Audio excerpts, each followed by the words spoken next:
খাগড়াছড়ি জেলা সদরের প্লাবিত হওয়া এলাকাগুলো থেকে পানি নেমে গেছে, সেটা আমরা দেখতে পাচ্ছি। এই যে এলাকাটি দেখতে পাচ্ছেন, এই এলাকাটিতে গতকাল রাত পর্যন্ত গলা সমান পানি ছিল।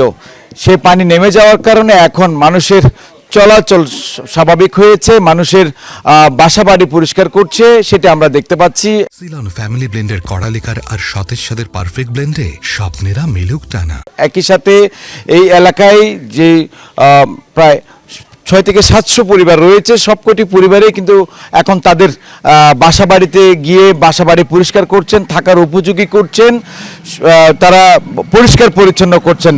তবে আমরা এখানে যখন আসছি তখন তারা আমাদেরকে বলছেন যে পানি নেমে গেলেও তাদের ভোগান্তির যেন একটা নাবিশ্বাস, সেটা হচ্ছে একদিকে যেমন বিশুদ্ধ পানির সংকট, তেমনি করে পানি ওঠার ফলে যে কাদা মাটি জমেছে সেগুলো পরিষ্কার করা, একই সাথে জিনিসপত্র অর্থাৎ বাসার আসবাবপত্র আগের জায়গায় রাখার যে অবস্থা, সেটি তাদের জন্য অনেক কষ্টকর হয়ে যায়। এখানকার লোকজন বলছে এরকম দফায় দফায় অর্থাৎ গত 7 দিনে কয়েক দফায় এই এলাকাগুলো প্লাবিত হয়েছে খাগড়াছড়ি জেলা সদরের।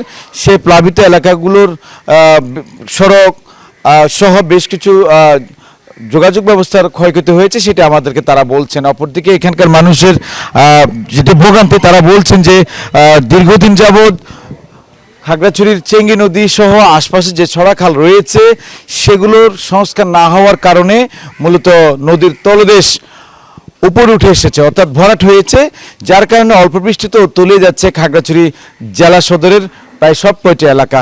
এখানকার মানুষের দাবি নদী ছড়াখাল দখল দূষণের মুক্ত করার পাশাপাশি নদী শাসন জন্য উদ্যোগ নেওয়ার দাবিটুকু তারা আমাদের কাছে করছেন, সেটি আমরা এখানকার ভুক্তভোগী মানুষের মাধ্যমে জানতে পারছি। শাহরিয়ার ইউনুস, যমুনা নিউজ, খাগড়াছড়ি।